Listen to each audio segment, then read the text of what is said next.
안녕하세요. 미니파이어의 1인 기업입니다.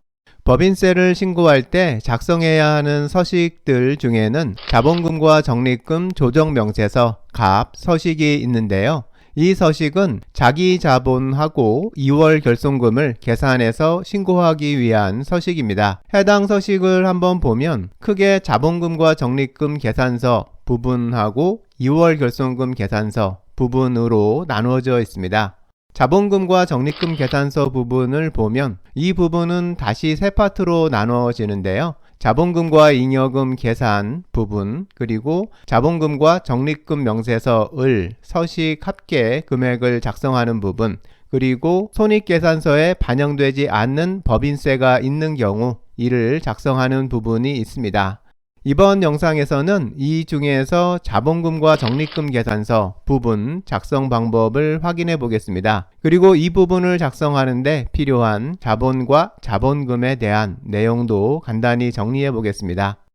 오늘 영상에서는 홈택스에서 제공하는 법인세 신고용 프로그램 화면을 따서 설명에 사용하지는 않을 건데요. 이 신고용 프로그램이 특정 회사 제품이라 화면을 그대로 따서 사용하면 안 될 것 같아서인데요. 그 대신 신고용 서식을 이용해 보겠습니다. 신고용 프로그램에서 자본금과 적립금 계산서 작성 화면을 보신 분들은 아시겠지만 이 부분 입력 화면은 모습이 신고용 서식하고 동일해서 서식을 기준으로 작성법을 이해하면 프로그램에서도 쉽게 입력을 끝낼 수 있으니까요. 오늘 영상 끝까지 참고하시면 좋을 것 같습니다.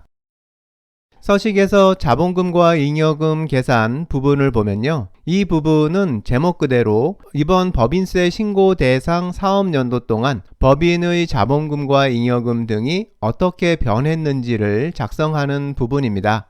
작성은 신고 대상 사업연도 시작 시점인 기초 때의 자본금과 잉여금부터 적는데요. 이 당기 기초잔액은 이번 사업연도 직전 사업연도인 직전기 때 신고했던 기말잔액을 적으면 됩니다. 직전기의 기말잔액이 당기 기초잔액이 되고 당기 기말잔액이 차기 때 기초잔액이 되는 거니까요. 다음으로 이번 사업연도 동안 변경된 내용을 당기 중 증감 부분에 적습니다. 이 부분은 이번 사업연도 동안 유상증자나 자본조정 같은 특별한 건이 없었다면 이익잉여금 부분만 작성하면 되고요. 이 이익잉여금 부분은 이번 사업연도 결산 때 작성한 손익계산서를 참고해서 손익계산서에 있는 당기 순손익 금액을 적습니다. 당기 순손익이 플러스 값인 경우 이익이 난 거니까 증가 부분에 기록하고요. 반대로 마이너스 값인 경우에는 손실이 난 거니까 감소 부분에 기록합니다. 마지막으로 기초잔액과 당기중 증감에 적힌 금액들을 자본금행, 이익잉여금행 별로 각각 따로 합산해서 기말잔액 부분에 적습니다. 이렇게 기말잔액에 기록된 금액들이 이번 사업연도 결산 후 해당 법인의 자본금과 이익잉여금인 거고요. 그리고 이 기말잔액을 모두 합하면 기말자본이 됩니다. 여기서 잠깐 자본금하고 자본에 대해서 한번 정리해 보고요. 다음으로 실제 서식 작성 사례를 두 가지 확인해 보겠습니다.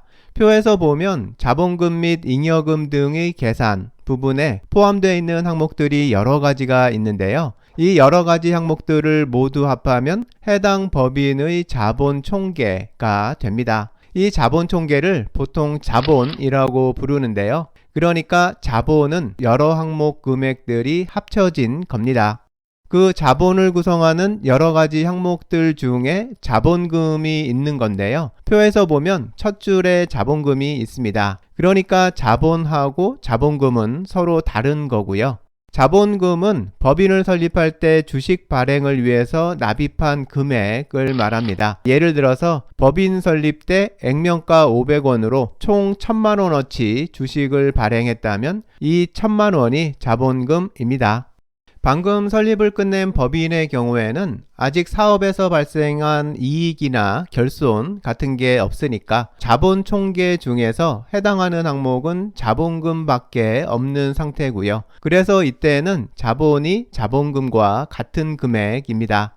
설립 후에는 자본금을 사용해서 사업을 진행하고 정해진 사업 연도가 끝날 때마다 정기적으로 결산을 해서 각 기간별로 발생한 손익을 계산하는데요. 결산에서 이익이 남았으면 이 금액은 이익잉여금 금액을 증가시키게 되고요. 적자가 발생했으면 이익잉여금 부분에서 적자 금액만큼이 빼져서 줄어들게 됩니다.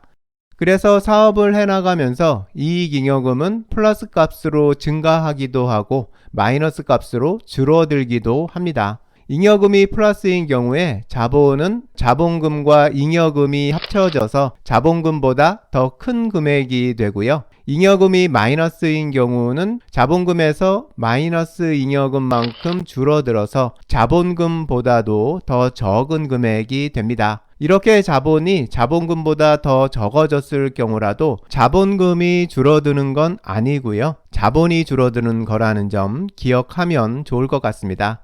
이제 이 내용을 근거로 해당 서식을 작성해 보겠습니다. 간단한 사례로 보면요. 자본금이 1,000만 원인 법인의 경우로 전기 말 이익잉여금이 100만 원이었고 당기에는 당기 순이익이 200만 원인 경우를 작성해 보겠습니다. 유상증자나 자본조정 같은 다른 항목에 영향을 주는 이벤트는 없었던 걸로 하고요. 작성은 홈택스 신고용 프로그램을 이용하는 상황으로 생각하시면 되겠고요. 먼저 기초잔액부터 입력하면 되니까요. 기초잔액열에서 자본금에 1,000만 원 입력하고 이익잉여금에 100만 원 입력합니다. 다음으로 당기중 증감 부분에서 이익잉여금 줄에서 증가 칸에 당기순이익 200만 원을 입력합니다. 기말잔액열은 자동으로 계산돼서 채워집니다. 이렇게 해서 최종 계산된 합계 금액은 결산한 재무제표상의 자본 총계하고 같은 금액이 돼야 합니다. 그러니까 맞게 작성됐는지 검산을 해보려면 재무제표와 비교해보면 되는데요. 홈택스에서 제공하는 신고용 프로그램을 사용하면 이 부분은 자동으로 확인해줍니다. 만일 두 서식 입력값에 차이가 있다는 오류 메시지가 뜨면 어느 쪽이 잘못됐는지 확인해서 수정해야 합니다.